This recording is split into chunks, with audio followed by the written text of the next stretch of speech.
So I'm the art director on Bodycount. I'm specifically responsible for making sure that everything in the game has one coherent aesthetic look.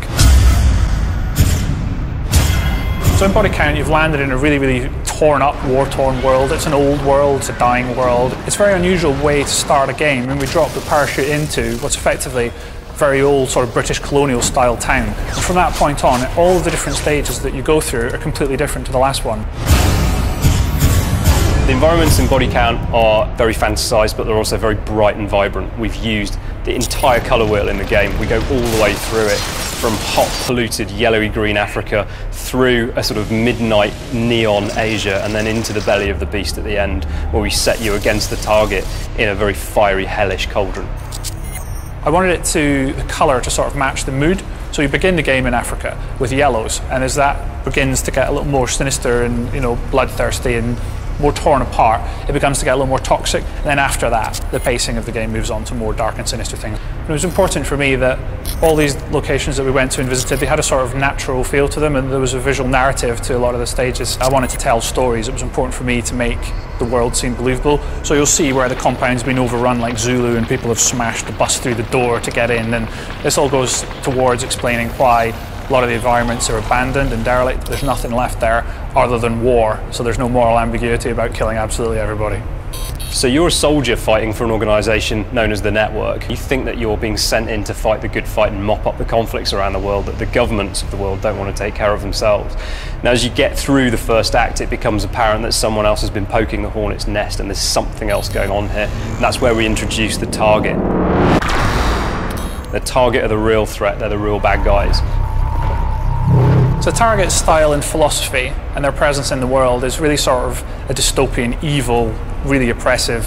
The real cue for style was just the phrase, the cutting edge, so that you're always met with a sharp edge with them. So everything I started drawing began having cutting edges right down the centre of them, so the guns, everything, you're always being met with a sharp edge, like an axe being thrown at you. Really important thing for me was to make it look like the organisation had unlimited wealth and resources. So I really went for a sort of stealth by Bang & Olufsen look to things. A lot of the reward for the player is the first time you come up against a target, and the buildings are going to be very tough, they're going to be very hard to get into. We get inside their building, and the initial frustration of not being allowed in is rewarded by the fact that you really do become a bull in a china shop for these things. They don't expect you to be inside, so you're able to completely destroy all the glasswork, all the ceramic things. Bodycount's AI is completely class-based, so the idea is that we've put these different classes together that operate in very different ways and have different behaviours. So, for example, we've got a medic in there who can revive fallen soldiers. We've got a scavenger who will steal the game's currency intel from you and stop you from getting access to your upgrades. We've got heavy tank classes. So lots and lots of different types of AI. But then on top of that, we've got three factions. So we've got the army and the militia, and then we've got the target hidden in the background. It was important for me that when we were making Bodycount that it had a handcrafted art look, and that extended to the characters as well.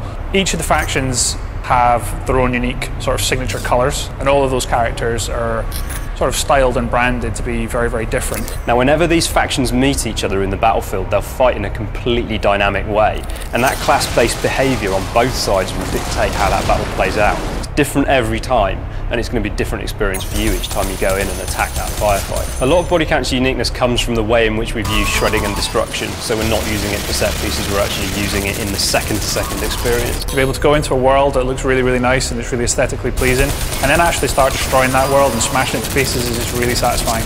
Even from a tiny handgun, you feel like you're really kicking the ass out of the world. Because there's so much environmental destruction, you're never going to get the same playthrough twice. Each building will be different. What makes Bodycount worthwhile for me, what makes it better in that sense, is the fact that we've stepped into some slightly different territory and we've produced a game that's got its own strong identity and doesn't deliberately set out to clone what other people have done. Bodycount's the best thing since sliced bread, before or after, assuming that you can actually destroy the sliced bread with a large heavy machine gun.